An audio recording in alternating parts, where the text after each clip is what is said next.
আচ্ছা, নিপুণের কি কোনো লাজ শরম নাই? আমার তো মনে হয় নাই।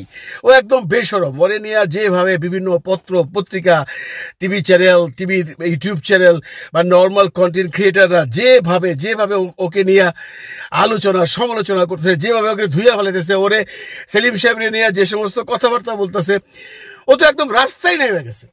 মানে ওর মান সম্মান বলতে কোনো কিছু নেই। ও যে দেশে আছে এই মুহূর্তে, সেটা ইংল্যান্ড হোক, আমেরিকা হোক, কানাডা হোক, যেখানেই হোক, ওখানে রাস্তায় বেরোয় কি করে আসে? আসলে ওর কোনো লজ্জা নেই। এর মধ্যেও দেখবেন টিকটক বাড়তেছে, ওই যে মানে অর্ধলঙ্গ ড্রেস পরে আসে টিকটক করতেছে। ভাই রে ভাই, আমি ভাই নির্লজ্জ বেহায়া মানুষ দেখছি, এর মতো আমার জীবনে আমি দেখি নাই। এখন দেখেন, এই যে ছাত্র আন্দোলনের পর যারা ছাত্র আন্দোলনে পার্টিসিপেট করে না, তারা সব চুপচাপ হয়ে গেছে। তারা কোনো নতুন করে স্ট্যাটাস দিচ্ছে না। এই জন্য তারা বুঝতেছে যে এই মুহূর্তে যদি আমি কোনো স্ট্যাটাস দিই, এটা নেগেটিভ আসর পড়বে। নিপুণ সেটা বুঝলো না, নাকি বুঝাই দিল নাকি না বুঝাই দিল, একমাত্র ম্যাডাম নিজেই বলতে পারবেন। যদি লাশ শরমের কোনো বালাই থাকতো, তাহলে সে এখন এই মুহূর্তে ওই নোয়াখালীর বন্যা নিয়ে কথা বলতো না। নোয়াখালীর বন্যা নিয়ে কথা বলার অধিকার সবারই আছে, কিন্তু তুমি কে নিপুণ? তুমি এই মুহূর্তে দেশের কাছে একজন আসামি। ইন দ্যাট সেন্স, কোটা বিরোধী আন্দোলনে তুমি বিটিভিতে গেছো, এফডিসিতে কান্নাকাটি করছো, পুরা ছাত্রদের আন্দোলনের বিরুদ্ধাচরণ করছো বলে আমরা ধরে নিতে পারি। তাহলে তুমি বিটিভিতে যাবা কেন? যে ওখানে কান্নাকাটি করবা কেন? এফডিসিতে মিছিল করবা কেন? এরপরে তোমার পার্সোনাল লাইফ নিয়ে যে কথাগুলা বাজারে চাউর হয়েছে, যেভাবে তোমার এরিয়া কন্টেন্ট তৈরি হইতেছে, যেভাবে মানুষ তোমাকে গালাগালি করতেছে, যেভাবে তোমাকে মানুষ রাস্তায় নামাই দিতেছে, তখন তো তোমার চুপ থাকা উচিত। তুমি এখন আবার দিছো নোয়াখালীর বন্যায় সাহায্য করার জন্য। তোমার কথায় কেউ সাহায্য করবে বলো? তোমার কি সেই আগে স্ট্যাটাস আছে যে শিল্পী সমিতির জেনারেল সেক্রেটারি নৌকালিয়া সিলেট জিয়া হেল্প করে আসছিল, মানুষ তখন বাহাবা দিছে, আমরাও তোমাদেরকে নিয়ে কন্টেন্ট করছি? দ্যাট ডেজ ইজ গন। তুমি জাতির সাথে যা করছো এবং পার্সোনাল লাইফে যা করছো, সিনেমাতে তুমি যে সমস্ত ইনফ্লুয়েন্স দেখাইছো, এর জন্য তুমি কোনোদিনই ক্ষমা পাবা না। তুমি যখনই দেশে আসবা, তোমাকে আইনের আওতায় নেওয়া হবে। বুঝতে পারছো? তুমি এখন স্ট্যাটাস দিতেছো, স্ট্যাটাস দিয়ে তুমি কি বুঝাইতে চেতেছো নিপুণ? তুমি কি বুঝাইতে চেতেছো আমি দেশকে অত্যন্ত ভালোবাসি? যদি ভালোই বাসো, কিছু টাকা পাঠিয়ে দাও না, কিছু টাকা পাঠিয়ে দাও, 1,50,000 টাকা পাঠিয়ে দাও। এই বৈষম্য বিরোধী আন্দোলনের যে ছাত্র সংগঠন আছে তাদের নামে পাঠিয়ে দাও, যে ভাইয়া এই টাকাটা যে নোয়াখালীর বন্যার তরফে সাহায্য করেন। সেটা তো দিবা না। স্ট্যাটাস দেখলে তো পয়সা লাগে না, বসে বসে কোনো কাম নাই, বসে বসে লেখো, সেটাও ঠিক আছে। তুমি কি একবারও ভাবলা না যে আমার যদি এই স্ট্যাটাসটা এখন দেই তাহলে এটা নেগেটিভ আসর পড়তে পারে? ভাবা উচিত ছিল তো তোমার। কারণ তুমি যা করছো, তুমি যা বাংলাদেশ চলচ্চিত্র শিল্পী সমিতিকে নিয়ে যে নাটক সিনেমা করছো, তারপরে আওয়ামী লীগের কাছ থেকে যে সমস্ত সুযোগ সুবিধা নিছো, সেলিম সাহেবের কাছ থেকে যে সমস্ত সুযোগ সুবিধা নিছো, অল আর রেকর্ডেড নিপুণ। তোমার এক্স হাজবেন্ড আইসা তো তোমার নামে বলতেছে তুমি সেলিম সাহেবের রক্ষিতা ছিলা। এখান থেকে তুমি বাঁচবা কি করে? তোমার হাজবেন্ড অপু সাহেব যেগুলা বলছেন সেগুলো প্রমাণ সাপেক্ষ। তুমি যদি মনে করো উনি মিথ্যা কথা বলতেছে, সেগুলোর ব্যাপারে প্রতিবাদ করো। তা না করে আপনারা নোয়াখালীর বন্যায় সাহায্য করেন। তোমার আমি একটু এখন তোমার বিরুদ্ধে যে মানুষ লেখছে তোমার এই যে স্ট্যাটাসটার পরে কিছু কমেন্ট আমি পড়ে শোনাই বন্ধুরা, তাহলে আপনারা বুঝতে পারবেন যে এইটা মানুষের মনে কিভাবে ব্যাড প্রতিক্রিয়া হয়েছে। ধ্রুবনীল হায়দার লিখেছেন, নিপুণ আক্তার নায়িকা আপা, পত্রিকান্তরে জানতে পেরেছি এফডিসিতে সাধারণ সম্পাদক থাকাকালীন সময়ে সেলিম সাহেবের সাথে আপনার অনেক ভালো সম্পর্ক তৈরি হয়েছে। আপনি ওনাকে বলে ফেনীতে ত্রাণ কার্যক্রম শুরু করেন। ওনার তো টাকার অভাব নাই। এই সুযোগে সেলিম সাহেব আবার রাজনীতিতে ফিরবেন, এদিকে আপনিও আবার এফডিসিতে দায়িত্ব পাবেন। এ মামুন লিখেছেন, আপনি কে? আপনার অনুরোধে কেন মানুষ যাবে? সেলিম ভাই বললে একটা কথা ছিল। মোহাম্মদ আলিনুর লিখেছেন, আন্নে আর মজা লইয়েন না, বহুত করছেন।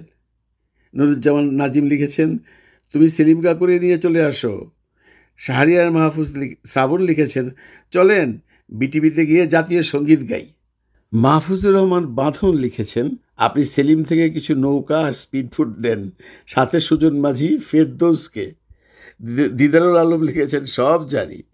মোহাম্মদ আলী মুরাদ লিখেছেন, নিপুণকে মোবাইল ট্র্যাক করে দ্রুত গ্রেফতার করা হোক। জাফর আহমদ লিখেছেন, সেলিম ভাই আপনি কই আছেন?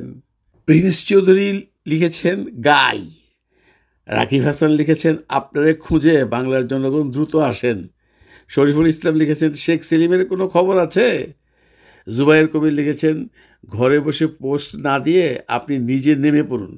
কামরুল হাসান লিখেছেন, জুবায়ের কবির উনি কিভাবে নামবে, উনি তো দেশেই নাই, শেখ সেলিমে কাকুকে নিয়ে হানিমুনে গেছে। হাসান কামরুল লিখেছেন, তুমি শেখ সেলিমের দেখভাল করো।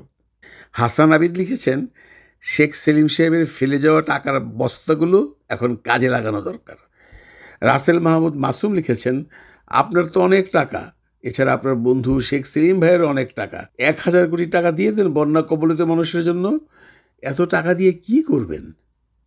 এমনিতেই যারা আন্দোলনে অংশগ্রহণ করে নাই তাদের দিকে মানুষ খেপা, তার চেয়ে একটু কম খেপা যারা অংশগ্রহণ করে নাই চুপ ছিল। কিন্তু যারা অংশগ্রহণ না করে উল্টো ছাত্রদের বিরুদ্ধাচরণ করছে তাদেরকে তো জাতি ক্ষমা করবে না। নিপুণ, তুমি যেভাবেই বলো তাদেরকে জাতি ক্ষমা করবে না। কেন করবে তুমিই বলো? তুমি যদি সেই সময় চুপচাপ থাকতা তবুও তুমি এক্সকিউজ পাইতা। এমন অবস্থায় তুমি পালাই আসো, গর্তে লুকাই আসো, লুকাই থাকো রে ভাই। কোনো দরকার আছে তোমার ফেসবুকটা এখন অফ রাখো না। ফেসবুকে কোনোদিন ছাত্রদের পক্ষে কোনো কথা বলতে যাও না, দেশের ভালোর জন্য কথা বলতে যাও না, মানুষের মঙ্গলের জন্য কথা বলতে যাও না। কেউ পছন্দ করব না, কারণ বেঈমানদের মানুষ পছন্দ করতে অনেক সময় নেই। টিকটক দেওয়া বন্ধ করো, ফেসবুক আইডিটা বন্ধ করো, আর আল্লাহর ওয়াস্তে ভাই তোমার এসব নাচা গানার ভিডিও দিও না। ভাল লাগে না, দেখলে ঘেন্না লাগে। এখন বয়স তো হয়েছে তোমার, শরীরটারে দেখো না, নিজের ফিগারটারে দেখো না, ফেসটারে তো যে লিপ আপলিফট কি বলে, লিপ আপলিফট বলে না, এই লিপ ফুলায়, ঠুট ফুলায়, প্রিয়াঙ্কা চোপড়া ফুলাইছে, ক্যাথরিনা কাইফ ফুলাইছে, এটা লিপ আপলিফট করছো, মানে এই ঠোঁট টুটারে ব্যাংকের মতো করছো। তুমি মনে করতেছো তোমার খুব সুন্দর লাগতেছে না? আরে তোমার সে আগের চেহারা দেখো না, যেমন নিষ্পাপ নিপুণ ছেলে। তুমি তো নিষ্পাপ নিপুণ এখন নাই, তুমি এখন পাপি নিপুণ। সুতরাং এই সমস্ত স্ট্যাটাস নেক্সট টাইম দিও না, দিলে মানুষের গালাগালি শুনবা। মানুষের গালাগালি যদি শুনতে চাও তাহলে একটার পর একটা দিয়ে যাও। আর যদি মনে করো না আমার মানুষ গাইলে, আমার মানুষ দেখতে পারে না, আমি খুব অন্যায় করছি, আমি গর্হিত অপরাধ করছি, আমার এখন চুপ থাকা উচিত, তাহলে চুপ থাকো। কেন মানুষ হাসাও? মানুষ হাসানোর কোনো দরকার আছে? তোমার এই সমস্ত স্ট্যাটাস দেখে আবার সেই সিনেমার লোকেরই কথা উঠে। যেহেতু তুমি সিনেমার লোক, তখন মানুষ কিন্তু সিনেমার লোকরা নিয়ে হাসাহাসি করে। আমরা তো এমনিই সারা হাসির পাত্র। আর হাসায়ও না নিপুণ, তোমার দিনে পায়ে দিই বোন, আর হাসায়ও না। হ্যাঁ, চুপচাপ লন্ডন, আমেরিকা, কানাডা যেখানে আসো পয়টা থাকো। দেশে আপাতত আইসো না, দেশে আসলে তোমার কেউ ছাড়বে না। মেয়েটার দিকে অন্তত তাকাও। তোমার এই কমেন্টগুলো যদি তোমার মেয়েটা দেখে, কি ভাববে সে তোমার সম্পর্কে? যদি আমার মনে তোমার মেয়ে তো জানে তোমার সাথে সেলিম সাহেবের একটা সম্পর্ক ছিল, ম্যাক্সিমাম কমেন্ট তো সেলিম সাহেবকে নিয়েই হয়েছে। তোমার মেয়েরও বোধহয় লজ্জা টজ্জা নাই, বা তোমার মেয়ে যায় না, এগুলো মাইনা নিছে। কিন্তু বাইরের মানুষ কিন্তু মানে না নিপুণ, সাধারণ পাবলিক কিন্তু মানে না। সাধারণ মানুষ হেট করে এগুলো। ভালো থাকেন আপনারা, ভালো রাখেন সবাইকে। খোদা হাফেজ।